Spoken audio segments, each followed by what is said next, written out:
தேவனாகிய கர்த்தர் தம்முடைய வார்த்தையை அனுப்பி நம்மை குணமாக்குகிறவராக இருக்கிறார். ஆம், உள்ளான மனுஷன் பலவீனப்படும் போது, வியாதிப்படும் போது, வேதனைப்படும் போது அது வெளியே காண்பிக்கக்கூடாதபடி பலவித போராட்டங்கள் இந்த பூமியில் உண்டுங்க. ஆனால் கர்த்தருடைய வார்த்தை நம்முடைய இருதயத்துக்குள்ளாக போய் கிரியை செய்யும்போது அது என்ன செய்கிறது? எல்லா விதமான தடைகளை மாற்றி நன்மைகளை நமக்கு உண்டு பண்ணுகிறது. இந்த அப்போஸ்தலர் நடவடிக்கைகளில் அப்படிப்பட்ட நன்மைகளை தான் நாம் தேவ கிருபையினாலே பல வருடங்களாய் தியானித்து கொண்டிருக்கிறோம். ஆசீர்வாதங்களை ருசி பார்த்து கொண்டிருக்கிறோம். இப்பொழுதும் நீங்கள் எழும்பி பிரகாசிக்கக்கூடாதபடி, தேவனுக்கென்று கனி கொடுக்கக்கூடாதபடி தடை செய்கிற பல காரியங்கள் உண்டு.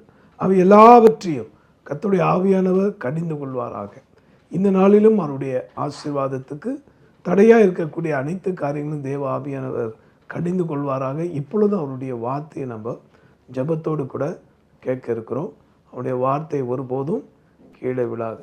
விசுவாசிக்கிற உங்கள் வாழ்க்கையில் அது நிச்சயமாக நிறைவேறும். இதோ உங்களுடைய ஆசீர்வாதத்துக்காக அப்போஸ்தலரின் புஸ்தகத்தில் 9ஆம் அதிகாரம் 6ஆம் வசனத்தை வாசிக்க கேட்கலாமா? Acts chapter 9:6. அவன் நடுங்கி திகைத்து, ஆண்டவரே, நான் என்ன செய்ய சித்தமாயிருக்கிறீர் என்றான். அதற்கு கர்த்தர், நீ எழுந்து பட்டணத்துக்குள்ளே போ, நீ செய்ய வேண்டியது அங்கே உனக்கு சொல்லப்படும் என்றார். இந்த வசனத்தின் பல பகுதியாக நாம் தியானித்து வருகிறோம். இதில் சொல்லப்பட்ட ஒரு வார்த்தை தேவனுடைய சித்தம் வெளிப்படுகிற இடம், அல்லது தேவனுடைய சித்தம் நம்முடைய வாழ்க்கையில் நிறைவேற வேண்டுமானால் இங்கே சொல்லப்பட்டிருக்குன்னா, நீ எழுந்து. படுத்து கொண்டே இருக்கிறவர்களுக்கோ இல்லாட்டி நடக்க முடியாதபடி சப்பானியாக இருக்கிறவங்களுக்கோ இந்த வார்த்தை புரியாது. நான் சொல்லுகிறது ஆவிக்குரிய அர்த்தங்களில் சொல்கிறேன்.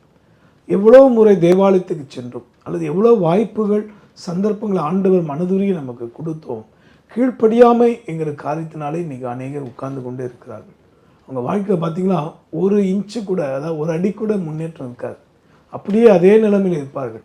ஜெப வாழ்க்கையில் முன்னேற்றம் இருக்காது, பரிசுத்த ஜீவியத்தில், ஊழியம் செய்வதில், மிஷினரிகளை தாங்குவதில், எங்களை போன்ற தரிசனம் உள்ளவங்களுக்கு பின்னாக நிற்கிறதில், இப்படிப்பட்ட எந்த ஒரு காரியத்திலும் அவர்கள் ஒரு துளி கூட இன்வால்மெண்ட் காட்ட மாட்டாங்க. காரணம் என்ன கேட்டிங்கன்னா, அவர்கள் ஆவிக்குரிய மூடராய் சப்பானிகளாய் இருக்கிறனால தேவன் அவர்களை பிரயோஜனப்படுத்த முடியாதபடி வேதனைப்படுகிறார். ஆனால் தான் இங்கே சொல்லப்பட்டிருக்கு, பவுலே, நீ அற்புதத்தை பார்த்த, நீ பிரமித்து நீ கீழே விழுந்தது எல்லாம் உண்மைதான், உன்னை சுற்றிலும் ஒளி பிரகாசித்தது உண்மைதான். ஆண்டவரே, நான் என்ன செய்ய சித்தமாக இருக்கிறேன் என்று உன்னுடைய சுய விருப்பத்தை எல்லாத்தையும் நீ விட்டுட்டு என் விருப்பத்தை செய்ய நீ ஜெபித்தது, வேண்டிக் கொண்டது எல்லாமே சரியாக இருந்தாலும் நீ எழுந்தாதான்ப்பா அடுத்த லெவலில் போக முடியும். நீ எழுந்தாதான் அடுத்த என்னுடைய ஆசீர்வாதத்துக்குள்ளே நீ வர முடியும். நீ எழுந்து, அதோட அர்த்தம் என்னென்னா, நீ கீழ்ப்படிந்து எழும்பணும். இன்றைக்கி உங்கள் வாழ்க்கையில் அந்த கீழ்ப்படிதல் இருக்குதா? Are you obeying what God speaks?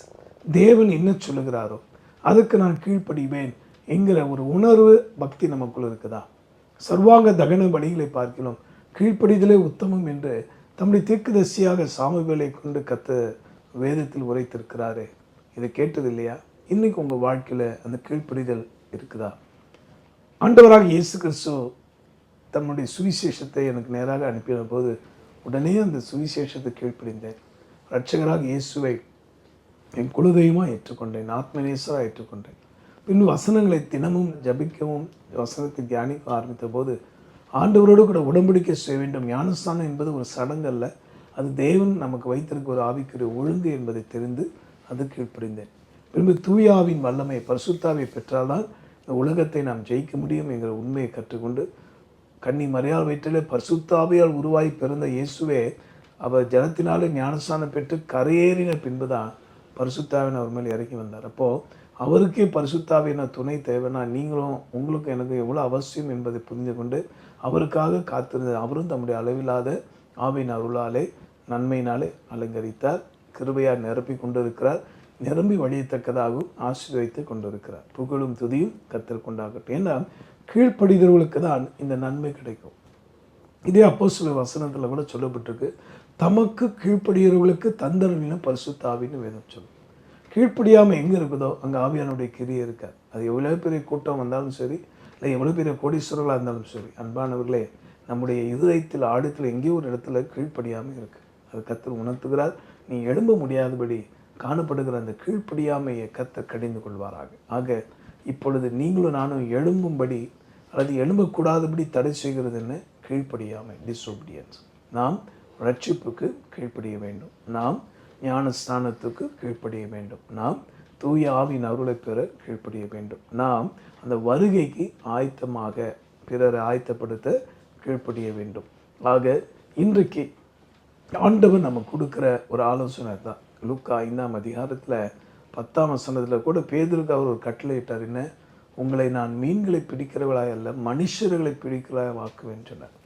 பிரமித்தாங்க. அவங்க கூட இந்த சகோதரர்களாக ஆண்டவருடைய சொல்படி செஞ்ச உடனே அந்த படகெல்லாம் மீன்கள் வந்த உடனே ஆச்சரியப்பட்டாங்க. ஏன்னா பிரமித்தார்கள்லாம் அவங்க தினமும் கடலில் போய் பல இடங்களில் போய் மீன்கள் பிடிக்கிற ஆட்கள். அவங்களே பிரமிக்கிறாங்களா? அப்போ எந்த அளவுக்கு ஆண்டவர் அற்புதத்தை செய்தார், தன் சொற்படி செய்கிற. அதான் பவுலே, நீ எழுந்து, கர்த்தருடைய சொல் என்ன, நீ எழும்பணும், நீ இப்படியே இருந்துறாரு, இப்படியே உட்கார்ந்துறாரு, இப்படியே படுத்து கிடக்காது, எழும்பு. இதை கேட்குற அன்பானவர்களே, உங்கள் கவலையை விட்டு எழும்புங்க, உங்கள் துயரத்தை விட்டு, துக்கத்தை விட்டு, உங்கள் வாழ்க்கையில் தூசியாக இருக்கக்கூடிய அருவருப்புகள், பாவங்கள், இன்னும் சிறு சில கெட்ட பழக்கங்கள், கீழ்ப்படியாமைகள், இப்படி பல காரியங்கள் இருக்கு. அதை அத்தனை வெற்றி எழும்பி வாங்க. கர்த்தர் உங்களை பிரகாசிப்பிக்க விரும்புகிறார். ஆக கீழ்ப்படியாமை தான் நம்மை எழும்ப விடாது. கீழ்ப்படியாமை என்கிற தன்மையை விட்டு நாம் வெளியே வருவோம். இப்பொழுதும் கூட இந்த வார்த்தை கேட்குற உங்களை பலமுறை ஆண்டு ஊழியத்துக்கு அழைச்சிருக்க, ஆனால் நீங்கள் இன்னும் கீழ்ப்படியாமை காட்டுறீங்க. உங்களை அநேகருக்கு ஆண்டு சொன்னார், நீ ஊழியத்துக்கு இப்போதைக்கு நான் அழைக்கும் வரைக்கும் பொறுத்துரு, நீ இருக்கிற இடத்துல என்னை மகிமைப்படுத்த சொன்னார். ஆனால் நீங்கள் கீழ்ப்படியாமையினால இன்றைக்கு வெளிவர பார்க்குறீங்க. குடும்பத்தில் பிரச்சனை, கடன் சுமை, இல்லாட்டி ஏதாவது தீங்கன்னா உடனே ஊழியத்துக்கு வந்தால் சரியாடும் நினைக்கிறாங்க. அன்பானவர்களே, அப்படி அல்ல. ஊழியம் என்பது கர்த்தரால் அருளப்படுகிற ஒரு காரியம். இது பெரிய மேன்மையானது, இது மகத்துவமானது. நம்ம இப்போ ஜெபிக்க போகிறோம். மறுபடியும் சொல்கிறேன், கீழ்ப்படியாமை விட்டு நீ எழும்பு. கீழ்ப்படியாமைங்கிற தன்மையை டிஸ்ஒபீடியன்ஸ் சொல்லுவாங்க. Later obedience also disobedience. இப்போ இந்த நிமிஷம் கீழ்ப்படியணும். இல்லாத பட்சத்தில் பின்பாக கீழ்ப்படிந்தாலும் அது கீழ்ப்படியாமை தான். ஆக சகைவை கூப்பிட்ட போது உடனே இறங்கி வந்தேன். இங்கே இறங்கி வான்னார், உடனே வந்தேன். அதுபோல் நம்மை விட்டு கொடுப்போம். ஆண்டவர் நம்மை தொட்டு ஆசீர்வதிப்பார். ஜெபிக்கலாமா? அன்புள்ள ஆண்டவரே, இந்த தீர்க்க தரிசன வார்த்தைப்படி உங்களுடைய பிள்ளைகள் ஒவ்வொரு மேலும் அந்த நீ எழுந்து பட்டணத்துக்குள்ளே போ, நீ முதல்ல எழும்ப முடியாதபடி இருக்கிற அந்த கீழ்ப்படியாமைங்கிற பாவத்தை விட்டு வெளியே வான்னு இந்த நாளில் நீ கருத்தாய் சொன்னீரப்பா. இந்த வார்த்தையை கேட்டு ஆண்டவரே, சிறு வயதில் நீ என்னை அழைத்த போது கீழ்ப்படிந்து வந்தேன் ரட்சிப்புக்குள்ளாய்.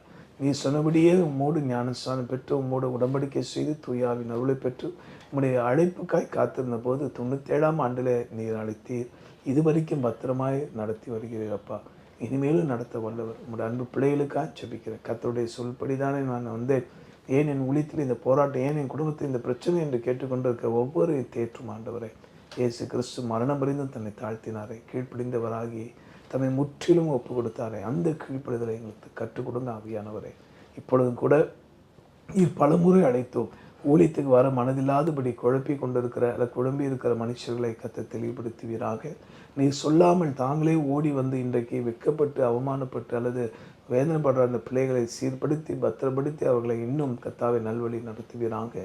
ஆண்டவரே, கீழ்ப்படியாமை ஒரு பெரும் பாவம் என்பது புரிந்து கொண்டு உமக்காக எல்லா வகையிலும் எல்லா சூழலும் கீழ்ப்படிந்து உங்களுடைய ராஜ்யத்துக்கு பயன்பட ஒவ்வொரு பிள்ளைகளுக்கு கிருபை பாராட்டும். எங்களை அர்ப்பணிக்கிறோம்ப்பா, பாதுகாத்துக்கொள்ளும். இன்னும் சித்தம் செய்ய கீழ்ப்படிதல் எங்களுக்கு தார். மீட்பர் மூலமாக ஜெபிக்கிறோம் நல்ல பிதாவே, ஆமென். அன்பானவர்களே, கீழ்ப்படிதலை குறித்து மேற்கொண்டு அறிய ஆண்டவரோடு நெருங்கி செல்வோம். நீ எழுந்து கடந்து செல். கர்த்தர் உங்களை ஆசீர்வதிப்பார். இந்த light of the world ministry உங்களுக்காக கொடுக்கப்பட்ட ஊழியம். தொடர்ந்து இதில் நீங்கள் இணைந்து பணியாற்றுங்க. கர்த்தர் உங்களையும் உங்கள் குடும்பத்தையும் பிரகாசிக்க பண்ணுவார். God bless you.